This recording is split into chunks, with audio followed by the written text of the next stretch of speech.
Welcome back to Horn Takes, your Texas football and baseball talk destination. I am Sean Redfern. It is a Longhorn Friday. Yes, sir. One day away from the SEC championship game. Listen, no matter what happens tomorrow, folks, and hear me, Longhorn fans, no matter what happens tomorrow, don't take no shit off no other SEC fans because Texas came waltzing into this conference,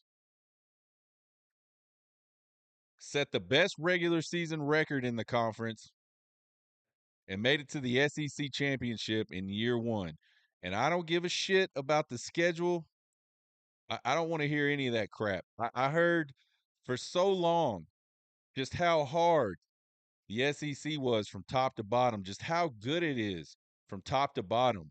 I've seen all these teams, all these good teams in the SEC lose to shit teams that Texas beat the shit out of this year. So I don't want to hear any of that stuff, and you shouldn't want to hear it either.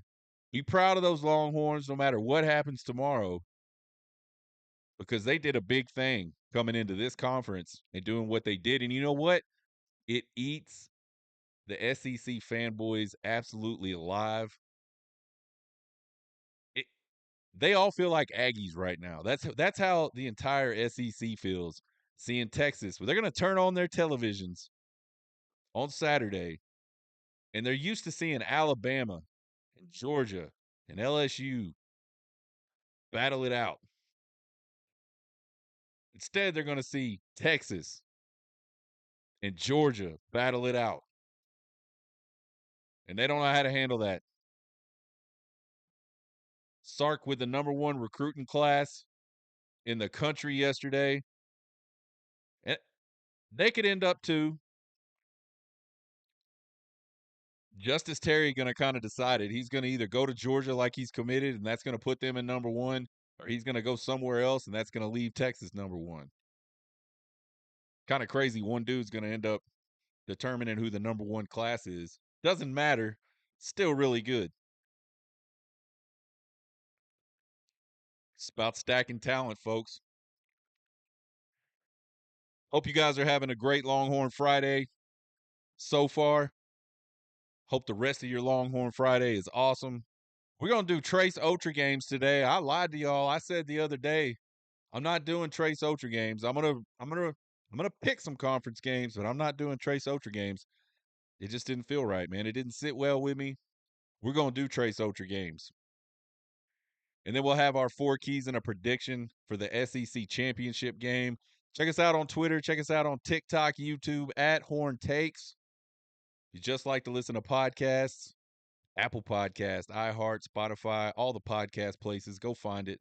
Horn Takes Podcast. Or you can go to horntakespodcast.buzzsprout.com, find all the audio episodes. I still recommend highly YouTube channel. Lots of video stuff going up lately. We'll continue to do that. I'm gonna have to figure out what kind of baseball video stuff I'm gonna do. And man, I might just have to start watching basketball too, man. I don't know what I'm gonna do between the end of football and baseball. Man,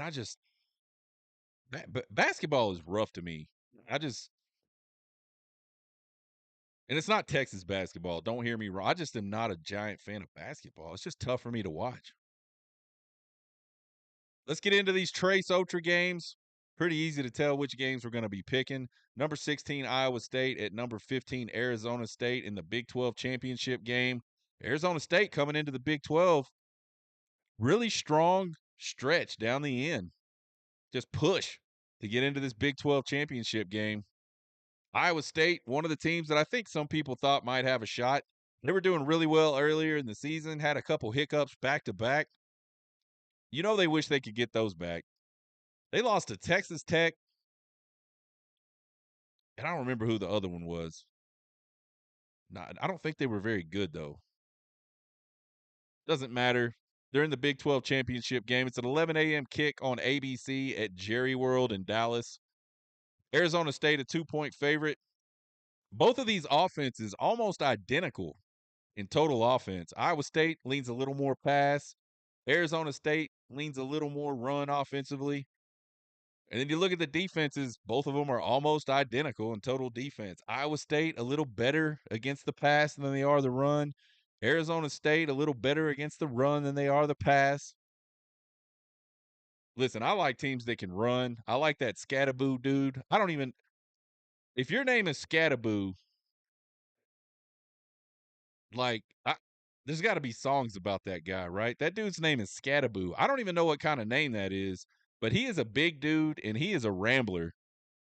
And I like teams that can run because running travels, quote unquote travels. Everybody talks about defense traveling, and it does. You know what else does? Running the football. And I know both teams are on the road. I don't give a damn. Arizona State wins the Big 12 in year one. I think they get it done against Iowa State 30-24 in Jerry World. Just completely upset the whole Big 12. Get the Big 12 people pissed off like the SEC people are. Are there Big 12 fanboys? I think there probably are. That's gonna piss Yormark off. Probably not. He'll probably be like, "Yeah, I knew it. I knew they were good." He doesn't care about the old Big 12 teams. Number 3, Penn State at number 1, Oregon in the Big Championship. Penn State, of course, sneaks in by way of Ohio State stepping all over their cocks in the game, or whatever the hell they call that game, the Michigan and Ohio State game. Man, that game was unbelievable to watch. Like, neither one of those teams acted like they wanted to win that game. And then the fight afterwards was pretty awesome too. I mean, pepper spray. I was sitting there watching, and they showed the two guys from Michigan, and I'm like, I turned to my wife and said, "Did they just pepper spray them?"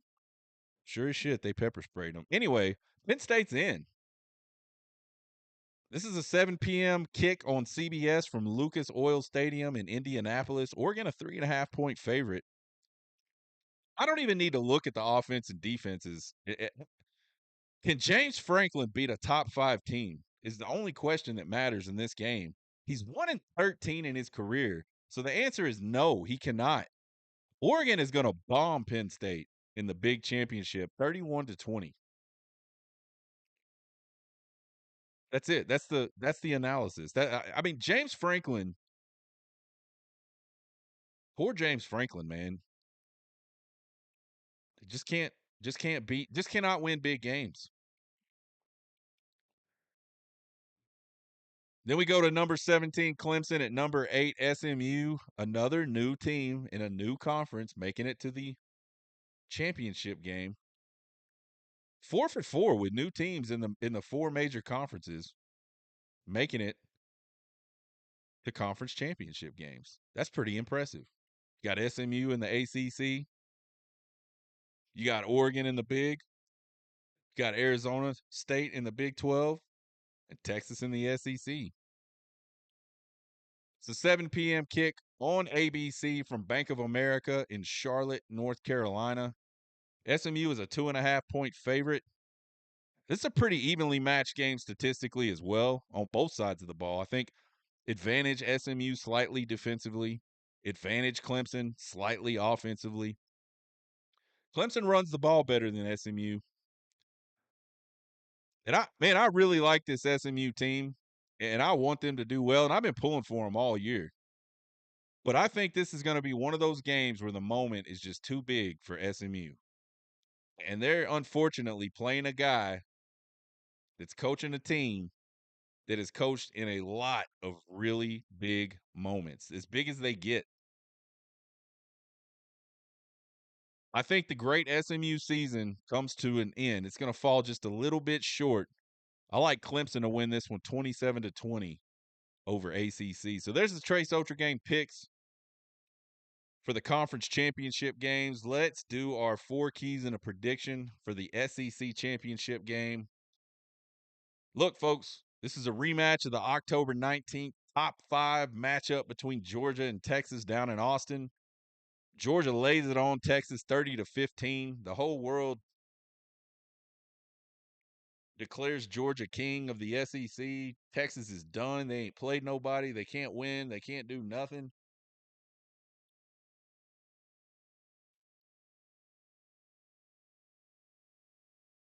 Really, it happened in that second quarter. Georgia just had an absolute domination of a second. I mean, they just opened up a 12-pack of ass whoop ass, whatever the hell you want to call it, on Texas in the second quarter. It was bad.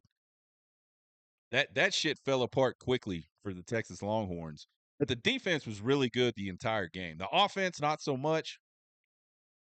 I did some stats on it. The other drives besides their scoring drives after the game, so several weeks ago, and it was not all that impressive. I mean, it wasn't even close to impressive actually. Outside of those drives where they scored, and we'll talk about that here in a minute. Texas's first opportunity at an SEC championship in year one, which, folks, man, I can't reiterate how much of a big deal that is. I mean, when they announced that Texas and Oklahoma were joining the Big 12, or excuse me, leaving the Big 12 to join the SEC, the narrative 100% across the country, Texas is not SEC ready. Oklahoma's SEC ready, but not Texas.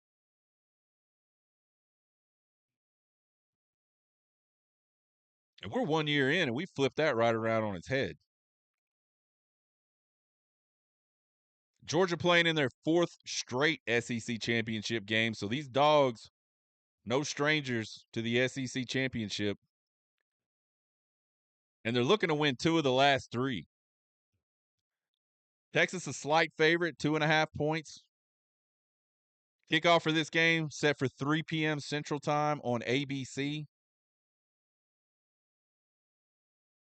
I think the 4 keys to this one are pretty damn simple, and they're pretty obvious, and a lot of them you could call cop-outs. I don't give a damn. Key number 1 for Texas, you got to run the football. I don't care how well it works. I don't care how bad it doesn't work. You have got to be consistent attempting to run the football. We saw what happened in that game October 19th when Steve Sarkisian just abandoned the run.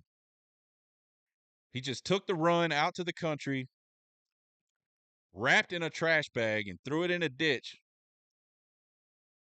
and left it to die. And some of y'all are going to say, because I know some of y'all said it, some of y'all say it every week. We just couldn't run, and we were just playing catch up, and we had to abandon the run to even try to catch up. Listen to this, folks. We ran the ball 5 times for 18 yards. That's 3.6 yards per carry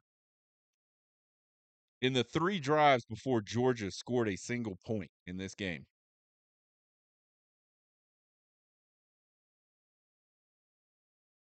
We had 0 rushing attempts in the next drive. So it's 7-0 at this point. Are we so far behind that we can't run the football? Is the game over in the first quarter when you're down 7-0? No, it's not. We had 1 rushing attempt in the next drive for 5 yards. We had 1 rushing attempt in the next drive for -1 yards. We had 1 rushing attempt in the next drive for 5 yards. We had 0 rushing attempts in the next drive. We had 8 drives in the first half of that game.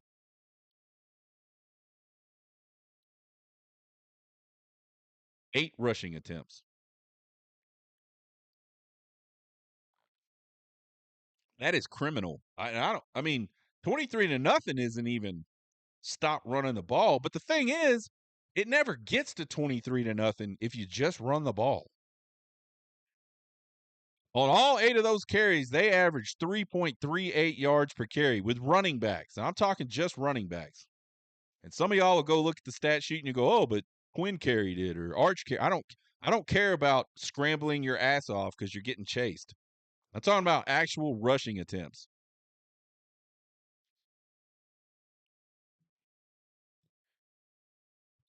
3.38 yards per attempt. You do that 3 times and you get a first down.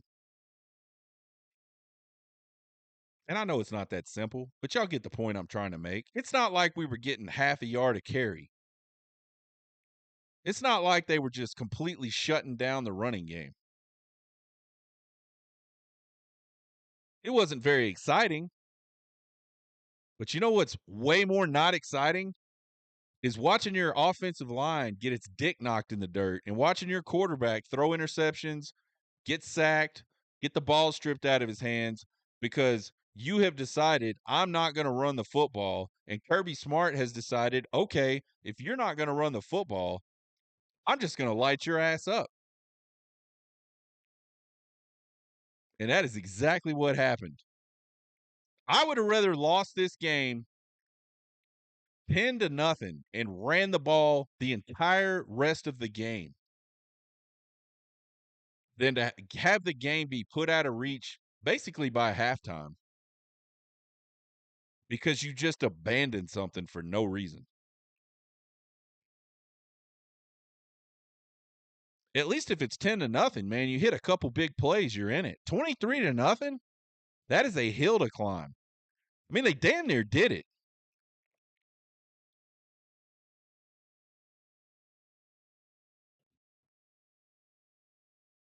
Georgia built that lead because of turnovers. We talked about snowball effect yesterday on the show. They built that lead because of turnovers caused directly by not running the football. And once Smart and Schumann saw that Sark wasn't going to run it anymore, he just released the hounds.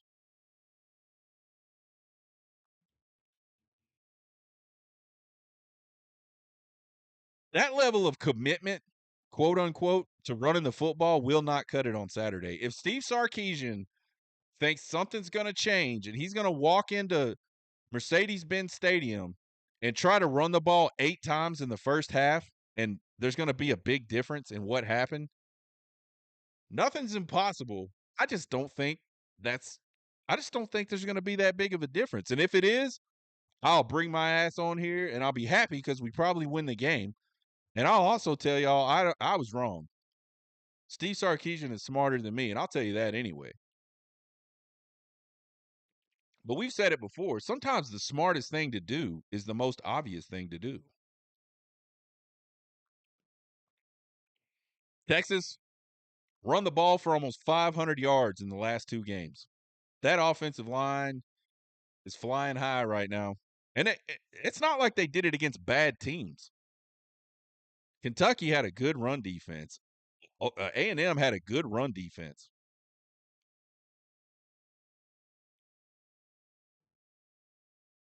So what Sark should have learned these last 2 weeks is not only can that offensive line run the ball, like they can do that. They can do it pretty damn well, and you can lean on it. And your defense is good enough to win a low-scoring game. Hey, dude, you don't have to score 30 freaking points to win a game.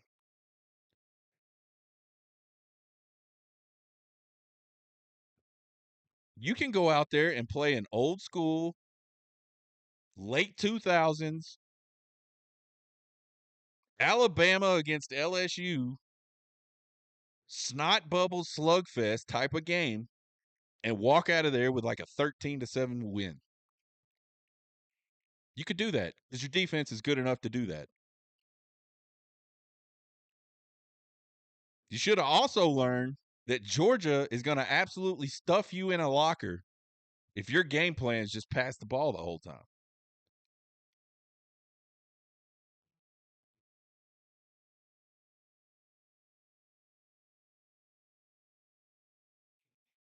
I'm going to be on a plane and trying to get to a hotel when this game starts. I'm going to be in that process. And then I don't even know if I'm going to be able to see most of this game. I don't know how that works in Mexico, but I got a VPN. I'm going to try my best to watch this game. And I'm going to be overreacting to us not running the ball. It's going to happen. Just follow Twitter.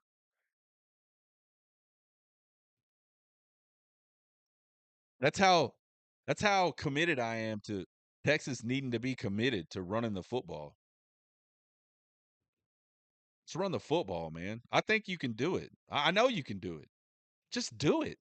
Get that damn thing going up and downhill, north and south. Let's not do all this sideways shit. Get these guys the ball headed north and south, and let's go make some holes. Let's go make some hay. And then you do that for a while, and then Georgia just starts sneaking everybody up, and that's when you can throw it all over them. If you can protect, you can get the ball over the top. Key number 2, Texas has got to be tougher up front. The Texas O-line,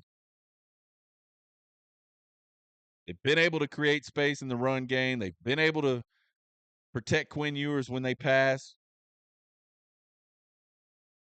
most of this year. They got to be able to do it on Saturday. I felt like the O-line looked completely unprepared, and in some cases, they just got physically overmatched on October 19th. As I bitched about for the last 10 minutes, I don't think Sark did them a lot of favors in the play calling, in the philosophy, in the game plan. I don't think Quinn Ewers did him a lot of favors by not being able to navigate the pressure and navigate the pocket at even like a mediocre level. He looked like a dude in that game, and I'm not trying to bag on Quinn. I think he was hurt. I honestly think he just couldn't move because he just looked like a dude that's never played football and has no. It's like deer in the headlights. Like he had no idea what was coming at him. When there was a lot of opportunities to step up and avoid some pressure, extend the play a little bit. I do not think, I've said it multiple times, that I think Georgia ambushed the hell out of Texas. A lot like Oklahoma ambushed Alabama in Norman a couple weeks ago with that quarterback run. They did something that Alabama wasn't prepared for. And I don't think Texas was prepared to watch Georgia line up the way they did and bring the house like they did over and over and over.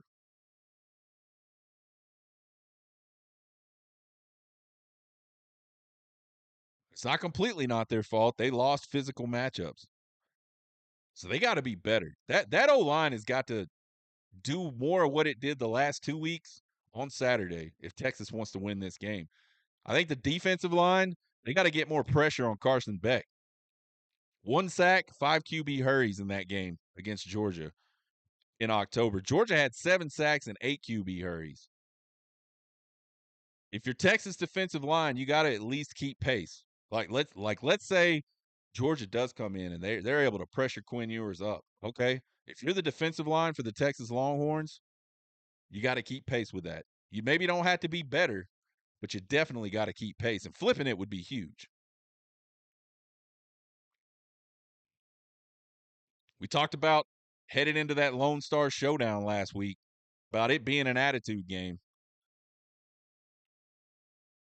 And the team that wins the most in the trenches is going to win that game. This is the SEC championship game. This is 1000% a trench warfare attitude game. We're bigger than you. We're faster than you. We're quicker than you. We're stronger than you. We're better than you. That's the attitude. I just felt like Mike Damone, Fast Times at Ridgemont High. Some of y'all will catch that reference. Some of y'all will be like, what the fuck is this guy talking about?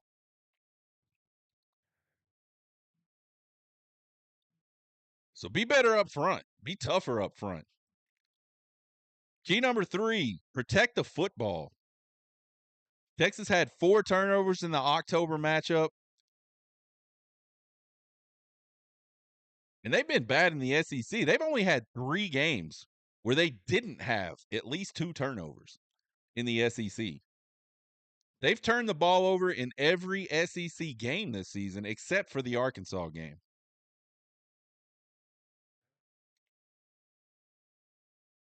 And it's not just the turnovers. Like the turnovers that Georgia had, 2 of the 3 didn't hurt them. because we pissed down our leg. One of them was around midfield, the other one deep in our defensive territory. The third one we ran back to like the 5-yard line. We got some points off that one.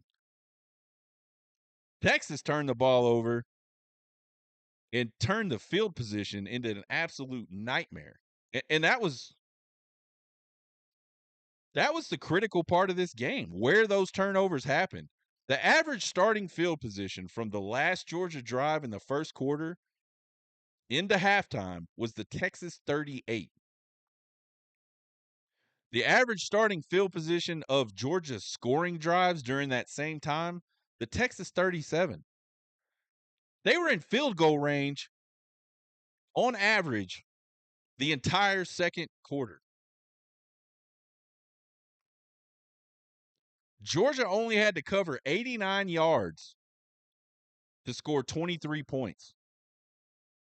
Think about that.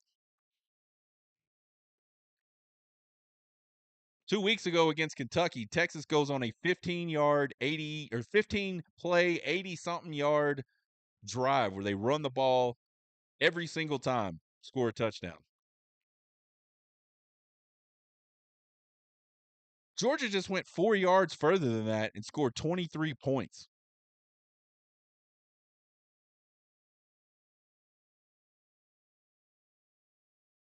They got to win the turnover battle in this game. I don't think if you're Texas and your game plan is we hope Carson Beck turns it over 3 more times, I don't think you bank on that. And I know they're not. I'm just saying, like, the offense has got to protect the ball.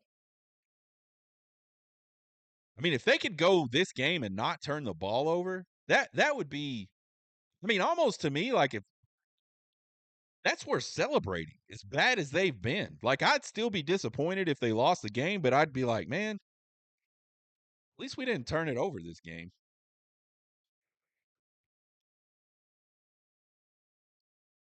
These little, like, mental mistakes that Quinn makes sometimes, like both of his turnovers last week, mental mistakes. He's falling backwards. He just kind of flips the ball out there. Interception. You're on the 3-yard line, dude. What are we throwing the ball for in the first place? Second of all, you can't just casually flip it out into the flat on the 3-yard line. There's dudes out there. They sure did take it for a pick six. And then I believe it was the very next drive. He's just kind of nonchalantly running around out there, about to make a slide, gets stripped from behind. They cannot have that this weekend. Can't. You just cannot afford to do it.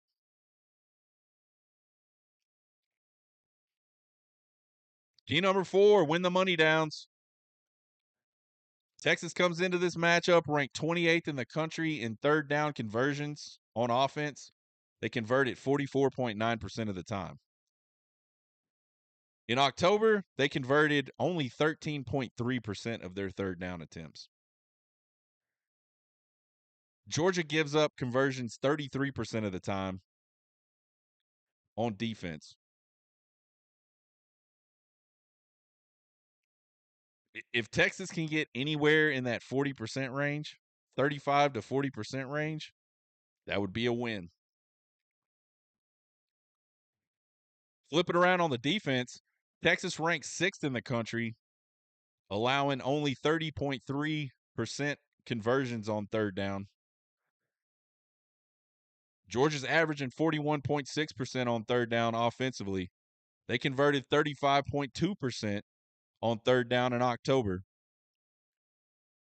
So 35% to 13%.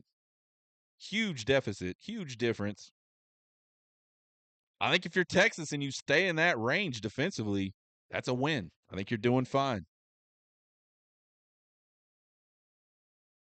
Third and longs, absolutely critical to get off the field.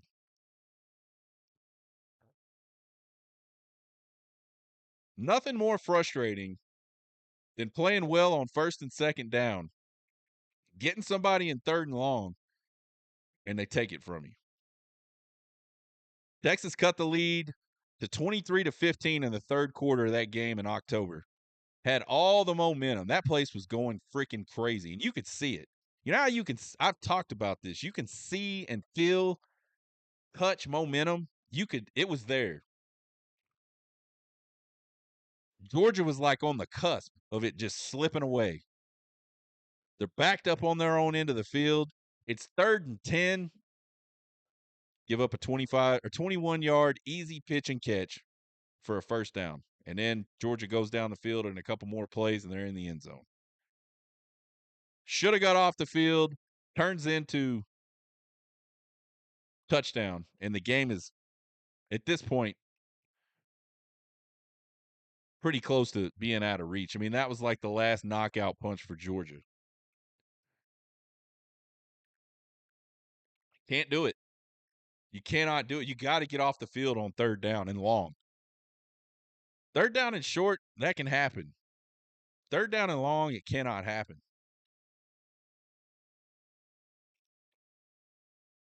Prediction time. You've heard it a million times, folks. It is tough to beat the same team twice. We've seen it multiple times. Just as a Texas fan, you saw Colorado in 2021.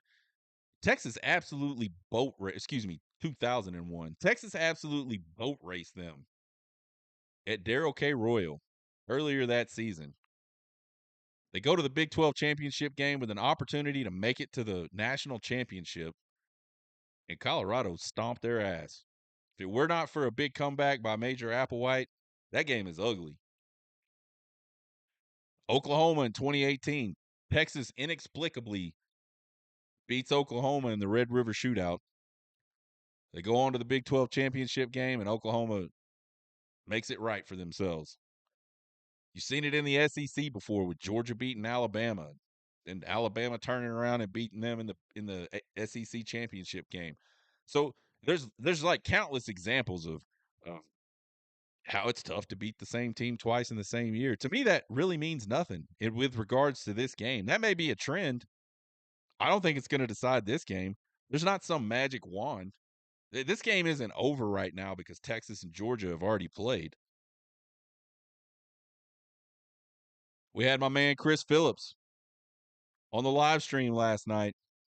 He says, everybody's talking about tough to beat the same team twice. It's tough to beat Kirby Smart. He just doesn't lose a lot, and that's 100% right. Very few coaches that are currently coaching have beat Kirby Smart. That really means nothing to me with regards to this game. Kirby Smart ain't got no magic wand.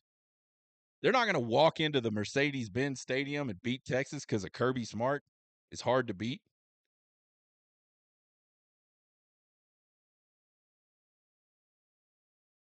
There's been a ton of talk amongst both of these fan bases about whether the teams, and a lot of fans just in general, whether these teams are even going to try to win this game. Those people have obviously never competed at a high level. The absolute closest thing you will see, I mean, I've seen people say, rest Quinn, rest Kelvin Banks, just take the loss. Take the 5 seed. What?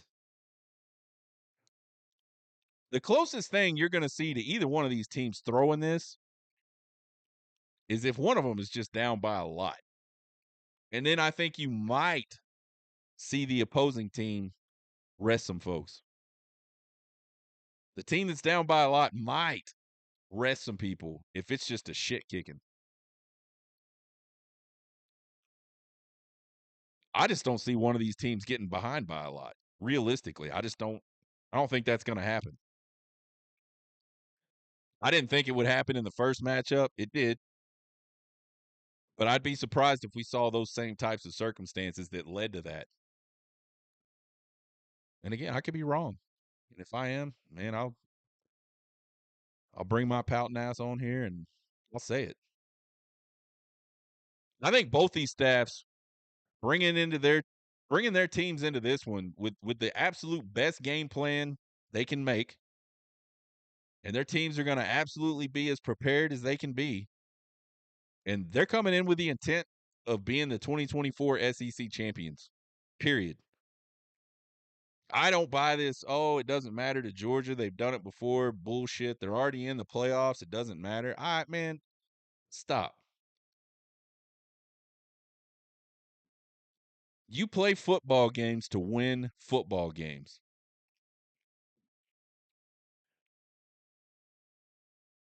Much like last week's matchup, whichever team's trench warfare specialists do the most is going to win this game on Saturday.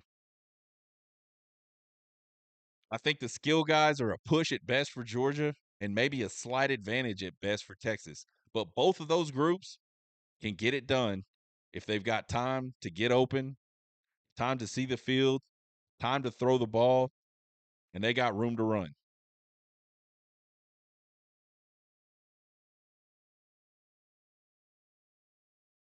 I think the quarterbacks are the same exact dude.